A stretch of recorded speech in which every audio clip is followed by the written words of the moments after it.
Hey friends, don't know if you can hear me. So I was supposed to get on a seaplane and go to Royale, which has been on my bucket list for a long time, and see, hopefully a bunch of cool stuff, including a moose, but also the copper mining. So I am here in the Keweenaw Peninsula now, and there's a lot of pseudo-archaeology stuff related to 1 billion, 1.5 billion pounds of copper taken out of the Great Lakes by the Minoans or the Phoenicians, and that's what fueled the Bronze Age and all this kind of nonsense. During World War I, more than 270 million tons of copper came from here in the Great Lakes region.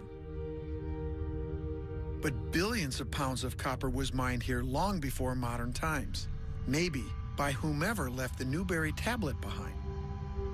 This is a significant operation here. There was a lot of copper pulled out of here. It goes back quite a ways. You can see the tracks that are left from the, from the 1800 miners, and as they worked over the top of the ancient miners. George told me scientific dating on some of the pits proved they were mined 5,000 years ago. I'm convinced that Great Lakes copper was used in the Bronze Age. There may be a scientific way to link it to Bronze Age copper, but I need a sample so I can test its purity. If I find a match, then someone from Europe was here mining Michigan copper 5,000 years ago, and that would mean a complete rewrite of American history. Susan Martin wrote a classic debunking of that in 1995, still online, so you can find it. But we stopped and looked at one of the copper mines here, the industrial, Euro-American copper mines that started in the mid-1800s and ended maybe 1940s. The amount of equipment that they left behind, and the workers' houses, and the administrative buildings, and the mine shaft, and all the tools and everything else, it's remarkable. And this idea that you could have Phoenicians or Minoans coming here for, hundreds of years, thousands of years, mining all this copper, and not break a single piece of pottery or leave any of their own tools behind other than rock hammers and just really generic stuff like that, which is what was found in the copper pits on Royale and other places. Just boggles the mind that anybody would believe that nonsense. And I just looked it up, and they estimate that in the boom, which lasted about 100 years here of mining copper in the Keweenaw Peninsula, maybe 11 billion pounds of copper came out. So 10 times the amount that these people say the Phoenicians took, or the Minoans took, or whoever.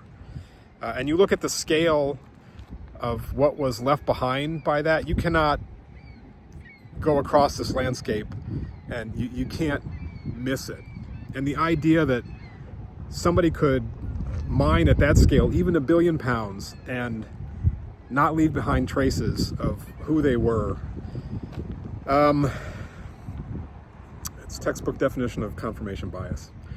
So anyway, it's really fascinating industrial history up here, and I'm looking forward to getting out to Royale, which will hopefully happen tomorrow. The weather should clear, and the planes should be going. Fingers crossed for the moose. All right, much better weather today. Nice and sunny. A little bit smoky from wildfires apparently, but that will not stop us. So we should be leaving in about an hour or so.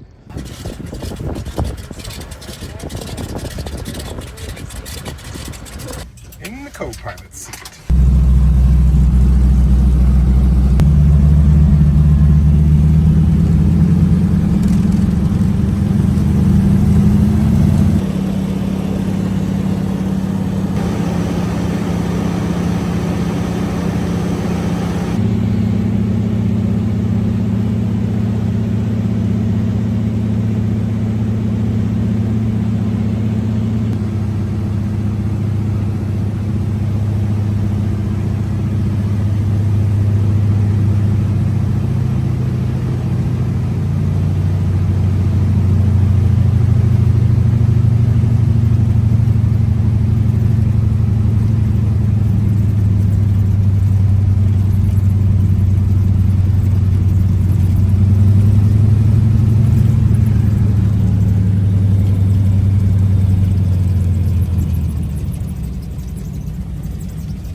Phoenicians yet.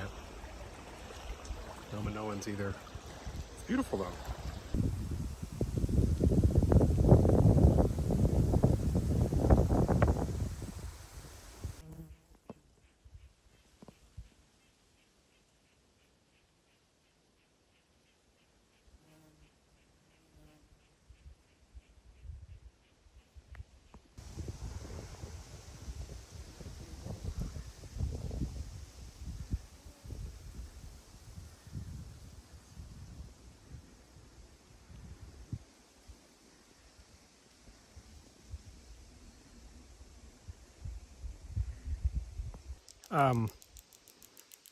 I've been hiking all day, still no Phoenicians or Templars. I did find, hold on, like, is that a hooked X? I don't know. I mean, it's got lines. I should have to ask an expert. Try to get it all in. It looks kind of like, see to me, it's got that little thing up there. Anyway, call in the TV cameras. If you ever have a chance to go to Royale, part of me wants to tell you to take it because it's one of the most beautiful national parks I've ever been to, and there's very few visitors here because it's difficult and expensive to get to. Part of me wants to tell you to stay away because it'll stay more like this. I've never hiked. We've hiked, I don't know, what is it, 7 or 8 miles this morning. And only seen a couple other people, including a few people doing research on an area that was recently burned. So, pretty remarkable.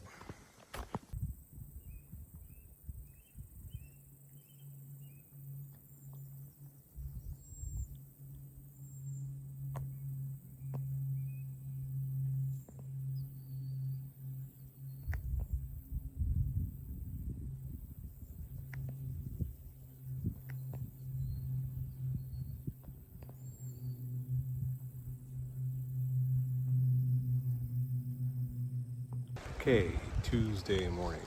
I am out on my own. I'm off on this trail in the morning, hoping to see both some native copper mining evidence and still looking for the moose. People we were on the plane with and have crossed paths with several times and we were on the same trail with yesterday have seen 2 now. And I am still at moose count 0. So, wish me luck. There's the track. I mean, it is raining, so that's probably pretty fresh. See the size of it. Not tremendously large, but it's still a big hoof. So you just get the sense that these things are everywhere out here. If they don't want you to see them, then you're not going to see them. But they're also so big that people I've talked to who have seen the moose don't really seem to care. We've seen tracks, we've seen poop, we've seen where they're eating, I've seen where they're scraping the trees, I've seen where they've been laying down. So I hope that one will reveal itself to me.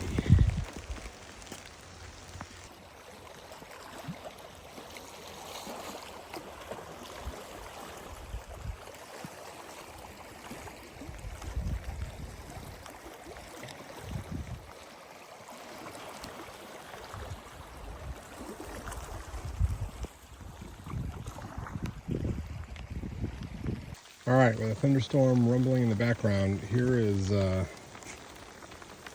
map. Mosquitoes. There I am. So 1,500 or so pits nearby, easily overlooked. I hope they have it marked. I saw one pit, one possible pit on our walk, but since I've never seen one before, I wonder if they're covered with. I wonder if that's actually,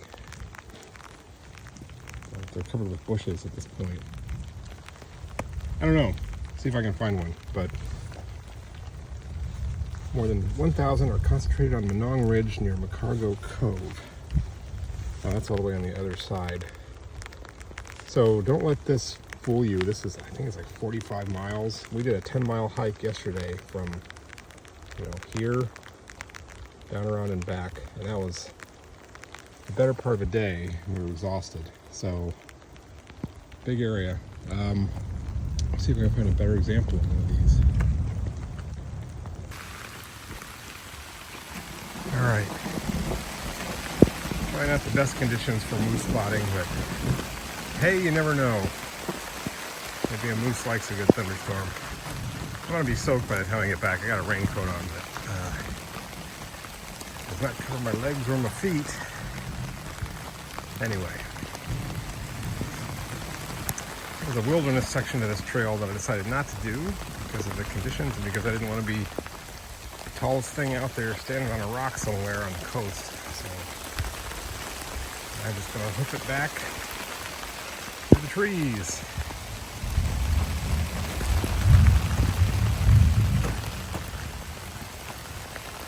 Here I am at the Smithwick mine, so I'm just going to read off the chart here.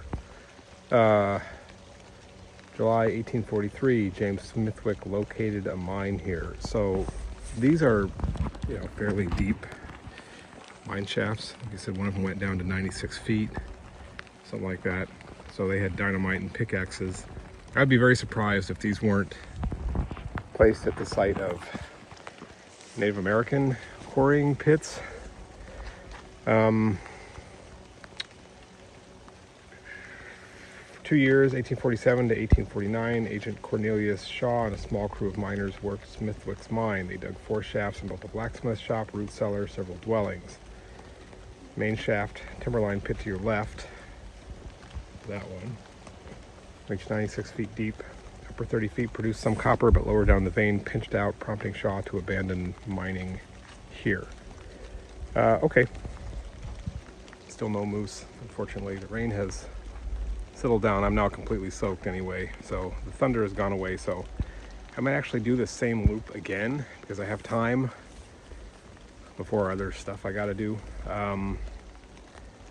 Maybe I'll get lucky. I'm already wet, so what have I got to lose? All right, playing out of here this morning. We were scheduled to be on the 9 and 11 o'clock and delayed because of weather, both here and on the mainland. But anyway, planes finally went out, so we were scheduled to get out of here at 7 o'clock tonight. So this is my last ditch attempt to spot a moose, or else I'm gonna have to accept that it just ain't gonna happen this time around. So, not sure by the end of this video whether you will see a moose with me or not, but I can tell you one thing I haven't spotted, and that is any evidence of copper mining by the maritime European powers of the Minoans, or I guess the Southwest Asian powers, Phoenicians. The scale of what it would have taken to remove 1.5 billion pounds of copper. Sorry, I'm looking down at my feet so I don't slide into the slush here. 1.5 billion pounds of copper out of the Keweenaw and off of Royale. When you compare with what happened here during the historic period in terms of the mining and all of the facilities that went along with that and all of the human labor and infrastructure, it's ridiculous to think that over how many hundreds or thousands of years this intense copper mining from the old world colonizers or visitors, and all that could have happened without leaving any trace. No foundations, no pottery, no weapons, no nothing. So it's a ridiculous story. Even the figure itself of 1.5 billion is something that is just kind of created out of thin air. But it's a really interesting phenomenon nonetheless.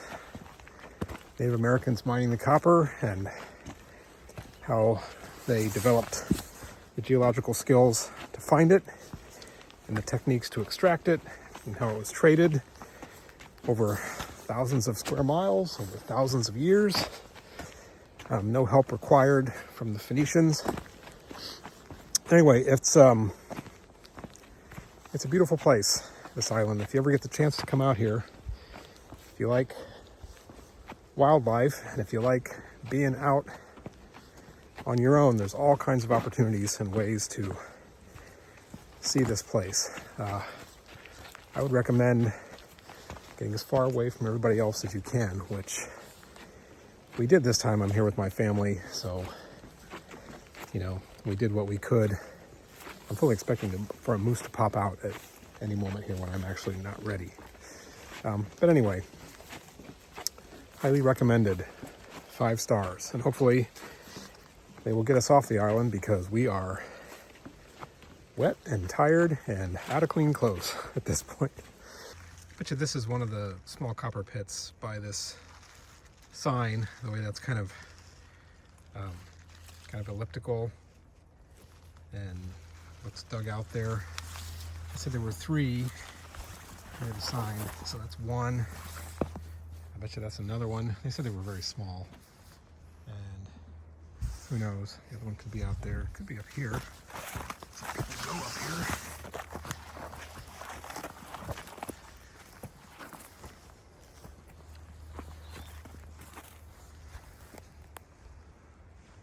Good place for a moose.